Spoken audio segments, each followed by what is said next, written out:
Good morning, students. Welcome to Machine Integration live lectures.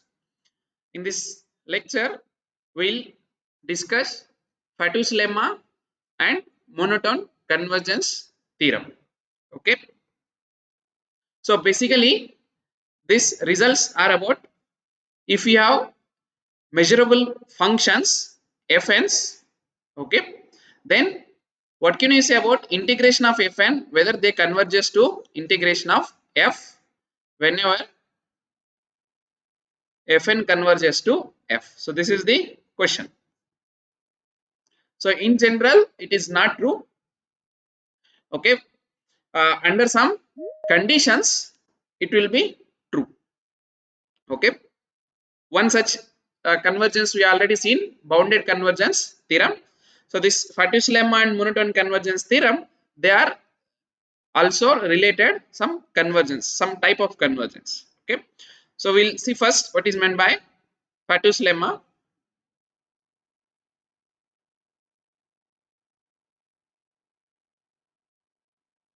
So what it says is that if we have a sequence, if fn is a sequence of non-negative measurable functions defined on E,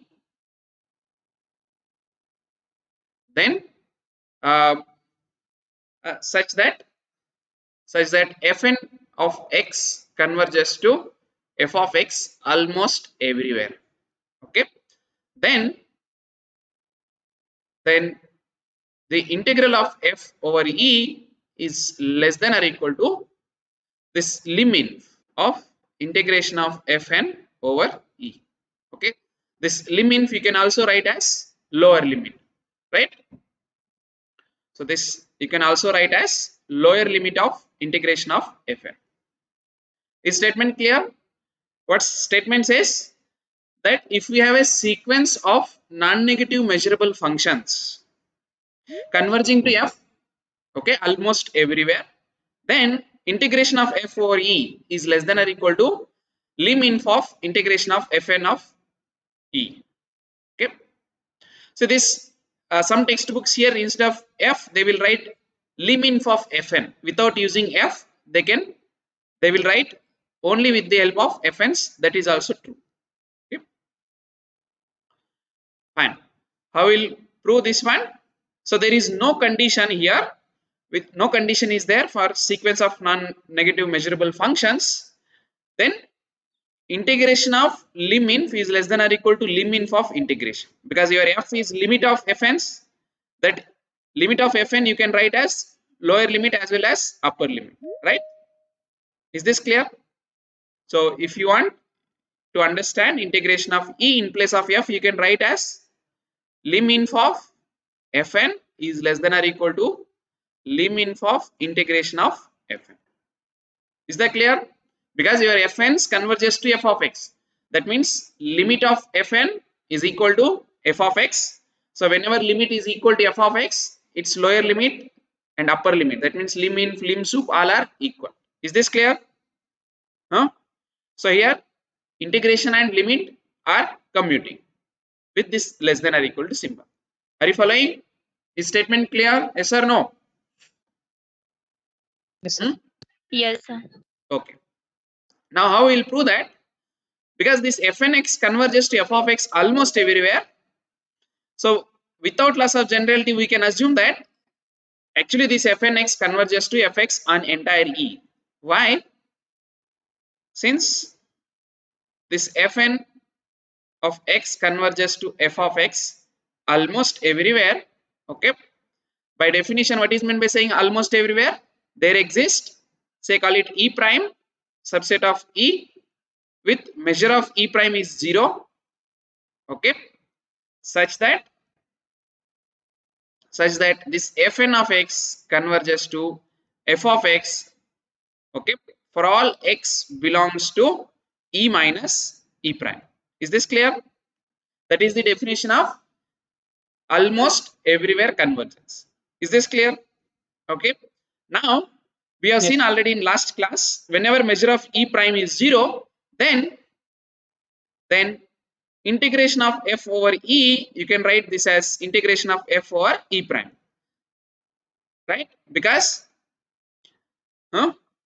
this integration of this E minus E prime,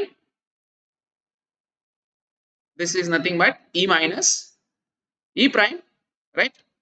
And similarly, integration of f over Fn over E is nothing but integration of Fn over this E minus E prime, because measure of E prime is 0, so you don't need to consider that this one.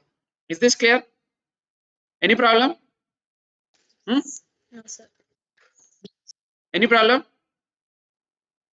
Hence, whether you find integration of f over E or integration of f over E prime, they are E minus E prime, they are same, right? So what we have observed here is that if you take this here, for all x belongs to E minus E prime, this fn of x converges to f of x, and integration of f over E is same as integration of f over E minus E prime, right? So therefore, we can assume that without loss of generality, so therefore without loss of generality, we can assume that this fn x converges to f of x on E itself.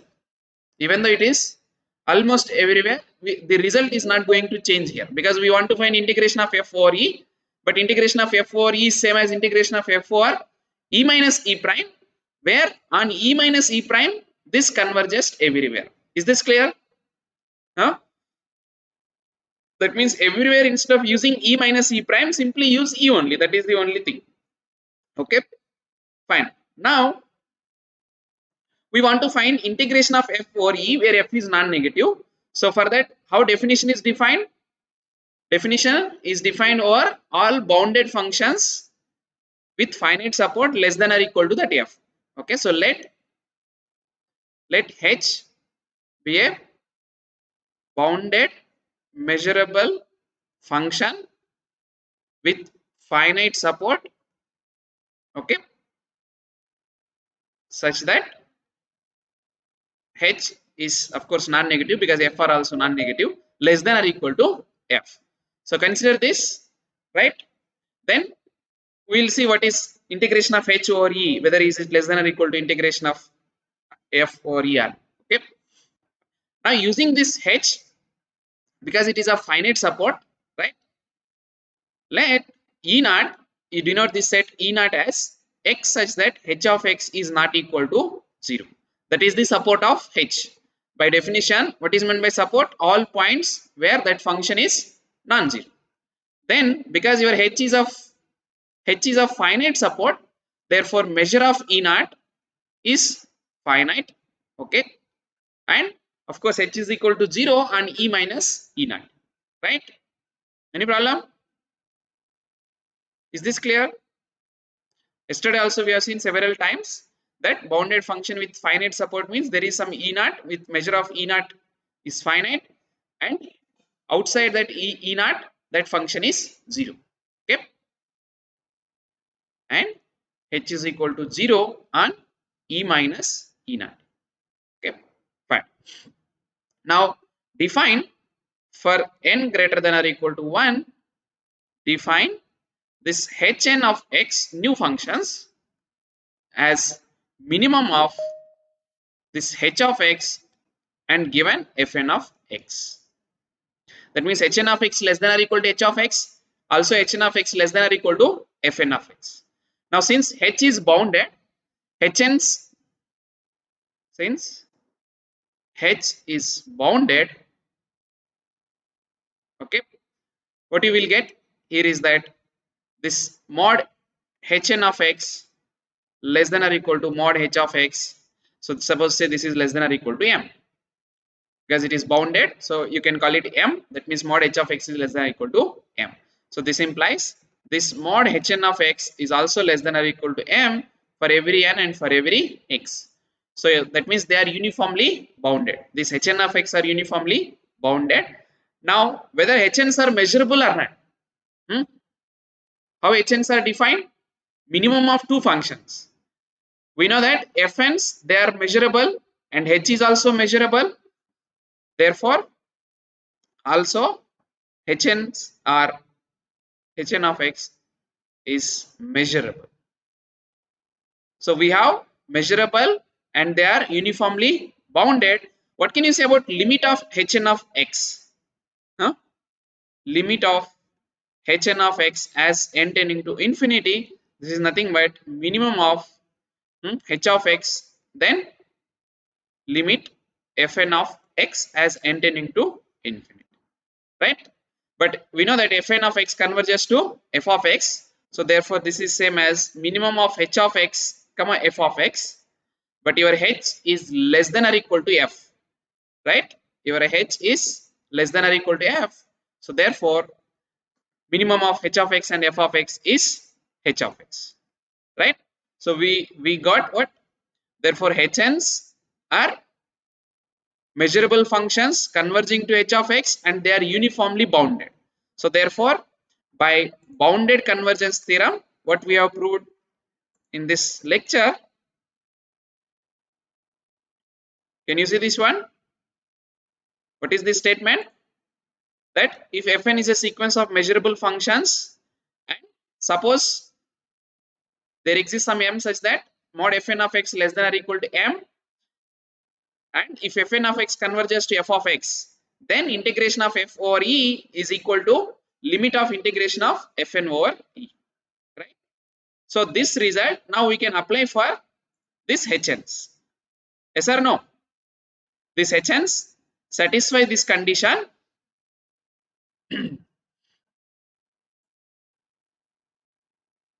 One second. Yeah. Okay. Now these hns satisfy these conditions. So therefore, by bounded convergence theorem,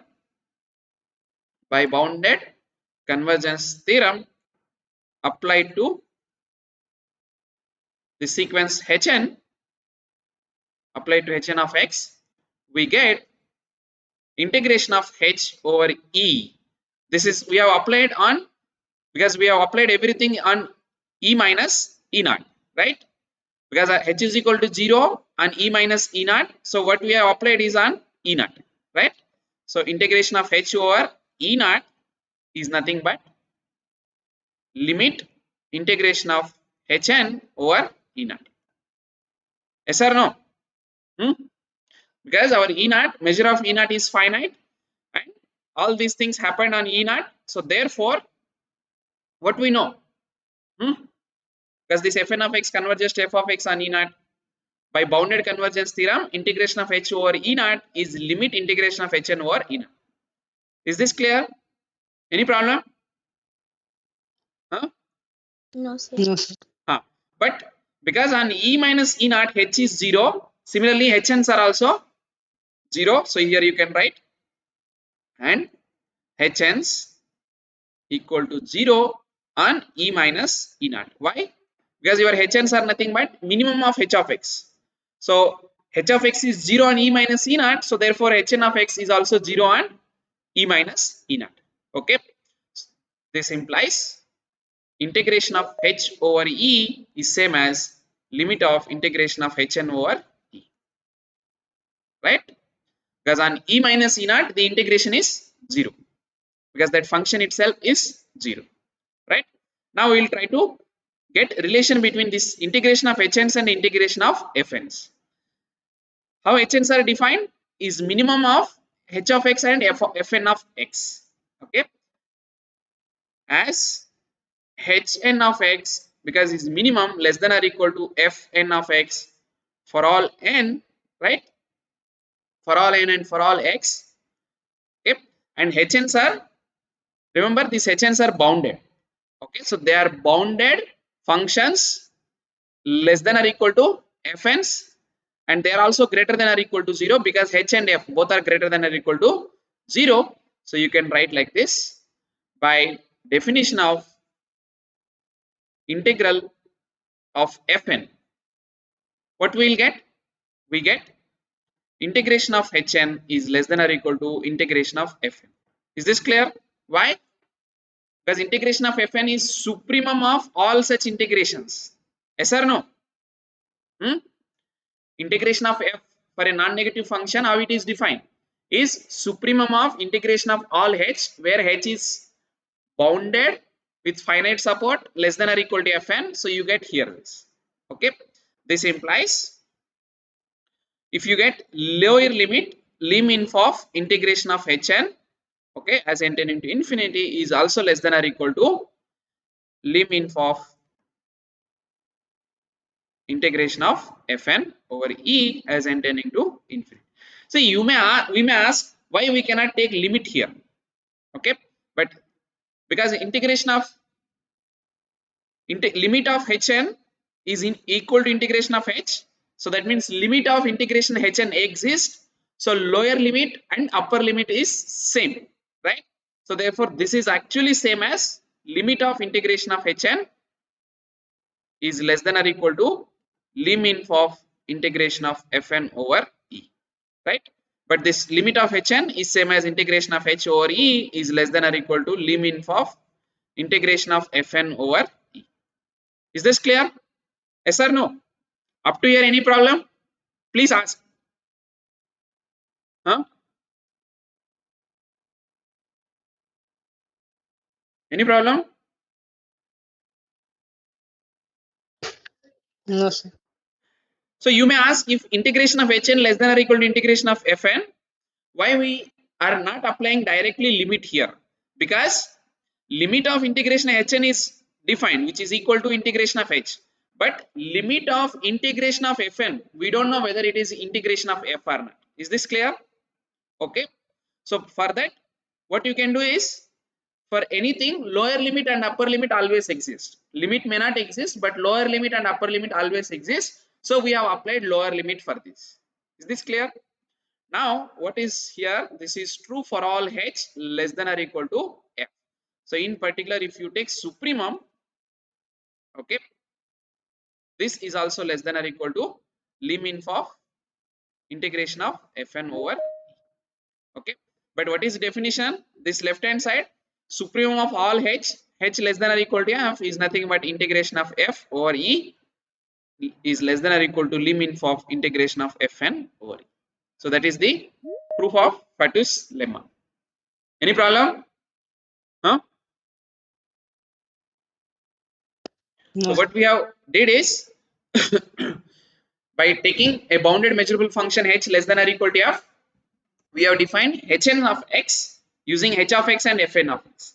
Then we have applied bounded convergence theorem for this hn of x.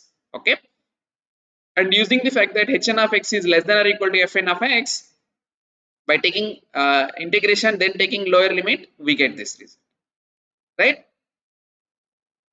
Have you understood? Yes or no? Hmm? Hello? Yes, sir. I see very less responses. What is the problem? Shall I ask by name? If you are not responding, I will call name.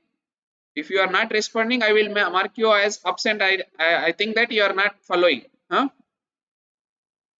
Just attending lecture is not sufficient. You have to follow, and whenever you are not following, you have to ask me. Hmm?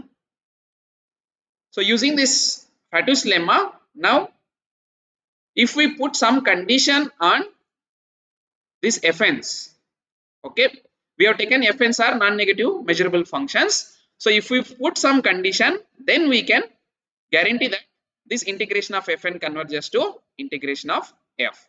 So that is monotone convergence theorem. So our next theorem is monotone convergence theorem. So name itself suggests that the condition is on monotonicity. Okay. So what is statement? Let fn be a monotone sequence of non-negative measurable functions, okay, such that Fn converges to F almost everywhere on measurable set E. Okay. So only difference between Fatou's lemma statement and here is what?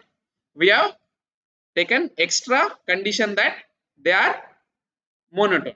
Okay. Any problem? So if you want here, you take increasing, monotonically increasing sequence. Okay. Then under this condition, integration of f over e is limit of integration of fn over e. Okay. So if you have a increasing sequence of non-negative measurable sequence functions converging to f almost everywhere, then integration of f over e is same as limit of integration of fn over e. So again f is same as what? Limit of fn over e is equal to limit of integration of fn. So limit and integration can be interchanged here. Okay, clear? So proof is not difficult. It follows mainly from Fatou's lemma, because in Fatou's lemma half of the result is true whether they are increasing or not, since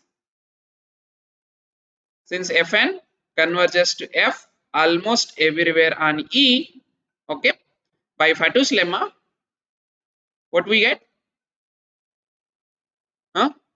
Integration of F over E is less than or equal to lim of integration of Fn's over E. Is this clear? By this Fatou's lemma. So if it is asked, suppose for you state and prove monotone convergence theorem, you should write entire proof of this. Otherwise, this is not much. Okay. So I'll write here, write entire proof of Fatou's lemma. Okay. That is the half of the proof is by Fatou's lemma. Now we'll see that this lim sup of integration of Fn is also less than or equal to this, so we are done. It will be equal. Okay. Fine. How we will show that? For that we use the fact that fn's are increasing. So since fn's, the sequence fn is increasing, what we get? That is fn is less than or equal to fn plus 1. Right? Fn is less than or equal to fn plus 1 for all n. Is this point clear or not? Fn is less than or equal to fn plus 1. And Yes. limit of fn as n tending to infinity is limit summation uk k is from 1 to n, but this is same as summation uk k is from 1 to infinity. Is this clear? But that is your f, right? So therefore your fn's Yes. are monotonically increasing and converging to f by monotone convergence theorem, MCT. I'll simply write what we'll have is integration of f over e is limit of integration of fn over e. Right? Is that clear? Yes, sir. But now we'll simplify this. Yes, sir. This limit n tending to infinity integration of e. How fn's are defined? Summation k is equal to 1 to n uk. Okay, summation uk k is from 1 to n. Right? But now whatever you have inside, that is integration of something like f plus g. So by using linear property, this you can write as summation uk, okay, k is from 1 to n. Is this clear? Since integration of f plus g is integration of f plus integration of g. Okay, but this is again as n tending to infinity, this is nothing but k is from 1 to infinity uk over e, right? And that is what we want to prove. Yes or no? Yes, sir. Okay, so Yes, sir. summation and Yes, integration sir. can be interchanged for non-negative measurable functions, right? Okay. Now Yes. the other, so you can call it as a proposition or lemma, whatever you call it, that let f be a non-negative, let f be a non-negative measurable function. Okay. And suppose ei, this one, be a disjoint sequence of, be a disjoint sequence of measurable sets, right? Say call it, let E is equal to union of EIs. Okay. So take suppose E is equal to union of EIs, that means it is disjoint union. Then integration of F over E is nothing but summation of integration of F over EI, I is from 1 to infinity. Okay, right? So what basically we are trying to tell is that, that is same as saying that integration of F over, if you have disjoint union of measurable sets, then this is same as summation of integration of F over EI. Okay, right? So if you have a non-negative measurable Yes. function, for this it is true. We already proved such thing for finite case for a bounded measurable function, right? So this is true for disjoint even countable union also. Okay. So what is the proof? How we can prove this? We'll try to take the help of this one, this corollary. That means we'll try to get a function, we'll try to define f in terms of some un, where un is a sequence of non-negative measurable functions. Okay. So you can observe that we will try to define some uk using this f. So you write define, say uk as f times chi of this ek. Okay, uk. Okay, right? Okay. So in particular f, because f is non-negative, then uk is greater than or equal to 0. So if you want, that is same as uk of x is how it is defined, is same as f of x if your x belongs to ek, and this is equal to 0 if x is not in ek. Okay, so we are taken uk of x as f of x whenever x is in ek, and 0 if x is not in ek, right? Then you can check that, what can you say about, if you can define like this, then what is summation uk, k is equal to 1 to infinity, is summation f chi of ek, k is from 1 to infinity, right? But you can see that because these ek's are disjoint, by using characteristic function, this is same as f of, we have seen already this f of chi of union of ek's, right? But this is same as f of union of ek is e, so this is nothing but f of chi of e. Okay, so this summation is equal to this f times chi of e, which is non-negative, right? Then by corollary, so therefore by corollary, what we get? Integration of f times chi of e is nothing but, see here, you see this corollary. What we proved, integration of f is nothing but summation of integration of those uk's. So this is our f is this f times chi of e is summation integration of this uk, which is f of chi of ek, right? F of chi of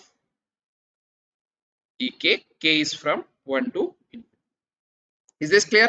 But by this is by definition of integration of f over e, right? Because outside e, this chi of e value is 0, so therefore it is same as integration of f times f over e is summation k is equal to 1 to infinity. Similarly, this is nothing but f of f integration of f over ek. Okay, that proves this one, that if f is a non-negative measurable function and whenever you have disjoint measurable sets, then integration of f over u union of ek is summation integration of f over ek, right? Okay, fine. Now the last one in this for non-negative measurable functions is we'll define when a non-negative measurable function is Lebesgue integrable or simply integrable. Because if you see, we have defined this integral of non-negative measurable function as, let me show that definition first here, supremum of this one. But there is no guarantee that this value is finite. It may be infinite also. Okay. So if this value is finite, then we say that this f is integrable. Okay. So the definition is that a non-negative function, a non-negative measurable function f is said to be integrable, because for up to bounded functions we have not separately defined what is meant by integrable, because those values are already finite, so they are already integrable. If integration of f over e, okay, so integrable over e, right? If integration of f over e is finite, is the definition clear? So if that value, supremum of whatever we are considering, if that is a finite value, then we say that that is integrable. Okay, right? Now we can see just few properties of this integrable functions, non-negative integrable functions. So the first one is, so the idea is, suppose f is already bounded. Suppose f is bounded. Say mod f of x is less than or equal to some m, right? Then this result is obviously true. Then what can you say about integration of f over a is less than or equal to m times measure of a, right? Okay. So by taking, we know measure of a, we know it is less than delta, right? Okay. So by this is less than m times delta, but we want this is less than epsilon, right? So take delta as epsilon by m. Therefore, delta times m is nothing but epsilon. We get that. Is this clear? Any problem? So if your given function f is already Yes. bounded, this follows simply by taking delta is equal to epsilon by m, right? If f is not bounded, also we can do it. For that, we'll define, so define new function fn of x for any n as f of x, not f of x, as fn of x is equal to f of x if your f of x is less than or equal to n, and if your f of x is greater than n, then you define this as n. Okay. So for example, what is f1 of x? F1 of x is same as f of x up to f of x less than or equal to 1, and if f of x is greater than 1, greater than 1, greater than whatever 2 and so on, but your f1 of x is always 1. So after some time that value One. is fixed. Okay. And before that, this is same as f of x. Is fn clear how it is defined? Say for example f2 you take. Yes, sir. How f2 of x is defined? It is same as f of x until f of x value is less than or equal to 2, right? Yes. And the moment f of x takes value more Yes. than 2, your fn of x is always 2 only. So even your f of x is Yes. 3, even your f of x is 5, but your fn of x value is same. It is n, fixed n, right? Yes or no? Yes, sir. So Yes. just like if you want to put a graph here, how you can do it? So this is x. Okay. So f of x up to if it is less than or equal to n, your fn of x is, say if you, this is n. So up to here, your f of x and fn of x are same. So this, say both are same. But after that, what you have here is your fn of x is defined as n. Below that, fn of x is same as f of x. Okay, right.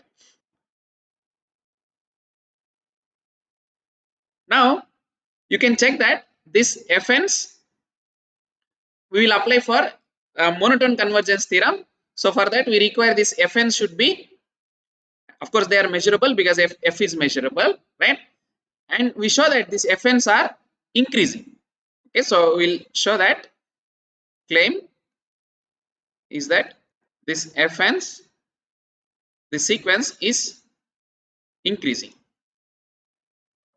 The sequence is increasing. For that means we want to show that fn is less than or equal to fn plus 1, or fn of x is less than or equal to fn plus 1 of x for every x, right?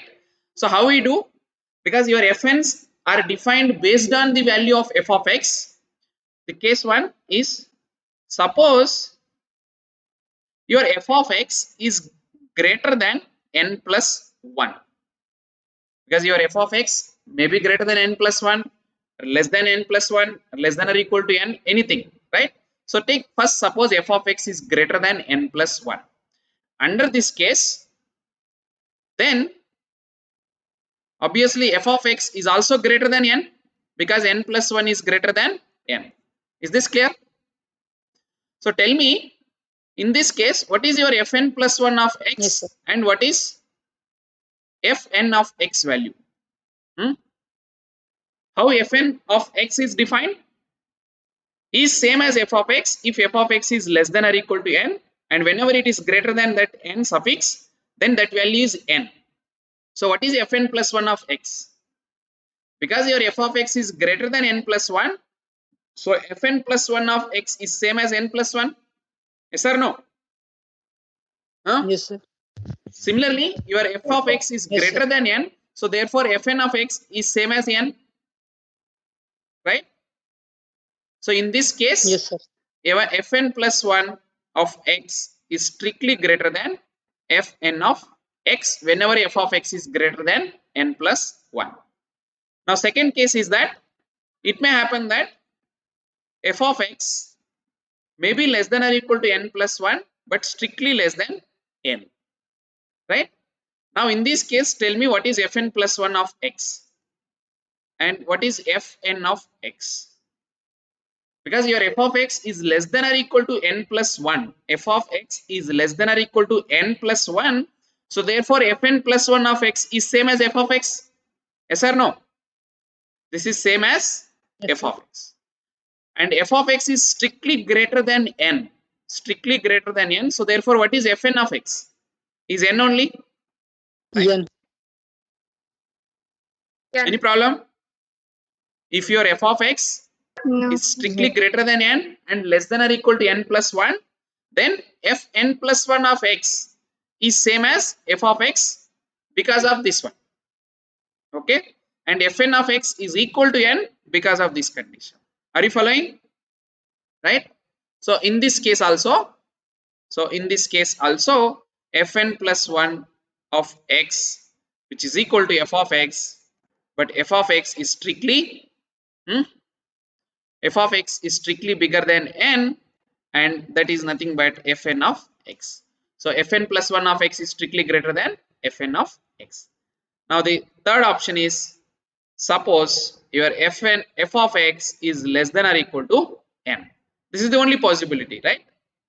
In this case, what can you say about fn plus 1 of x and fn of x? Tell me, what is fn plus 1 of x and fn of x?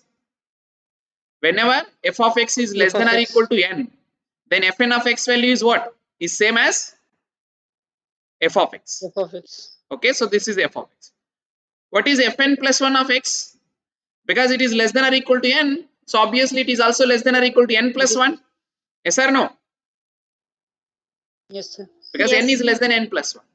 Okay, so what you will get here is same as f of x, right? F of. Since your f of x is less than or equal to n, which is less than n plus 1. So it is less than n plus 1, therefore it is same as f of x. So in this case, these two are equal.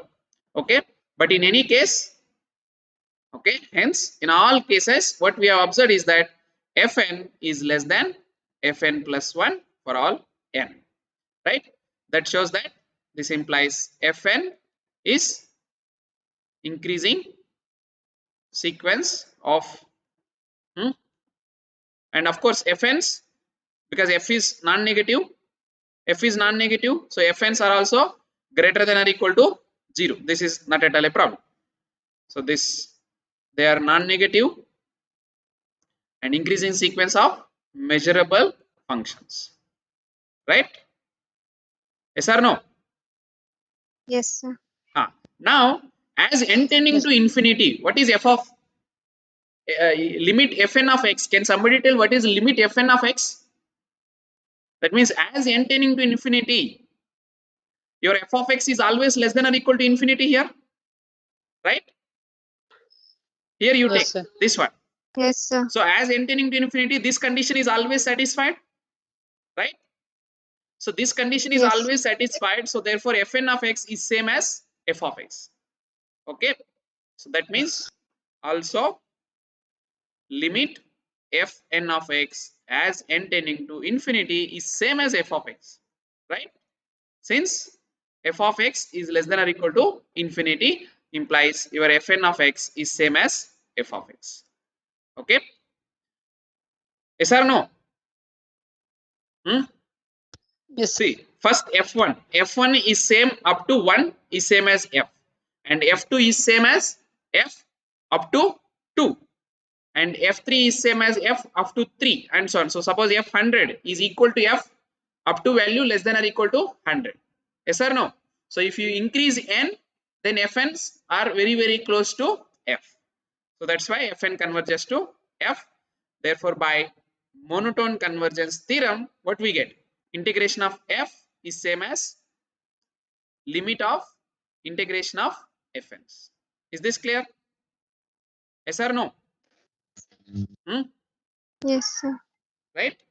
So if you want, Yes. you write here. So what is meant by saying this one? That is, this fn's integration of fn over e converges to integration of f over e. Therefore by convergence, given epsilon greater than 0, okay, there exists delta. What is meant by saying this? Not delta, right? Not delta. Convergence means after some stage. So there exists some n, okay, natural number such that modulus of fn minus f over e is less than epsilon for all n greater than or equal to n. Is this clear? That is the definition of convergence. Yes or no? Yes. Right? Okay. Now we'll see why we take delta as this epsilon by, you take less than epsilon by 2n are equal to also, no problem. We'll see why we require this epsilon by 2n, because while simplifying we get that. That's all. Okay. Now suppose A is a subset of E such that measure of A is less than delta. Okay, that means it is less than epsilon by 2n. Then we want to show that integration of f over E is integration of f over E is less than epsilon. Is this clear? Then integration of f over this A, we want to show that integration of f over A is less than epsilon.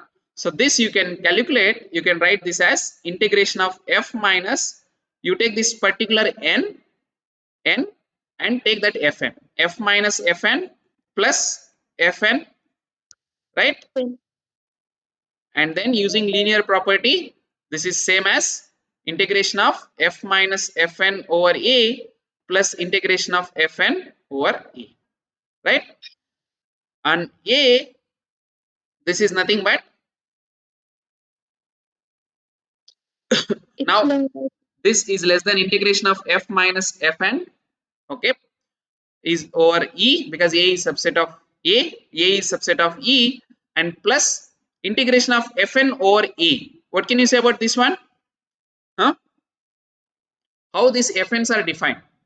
Fn is always, you can observe that fn of x is equal to f of x, but f of x is less than or equal to n, right?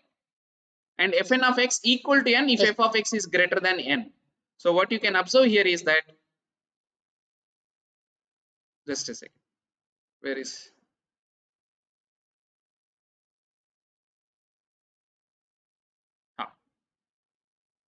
this I can write plus n times measure of a.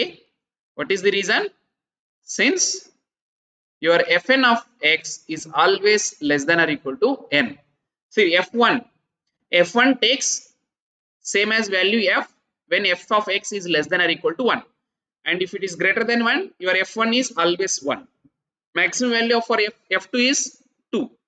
Maximum value for f3 is 3.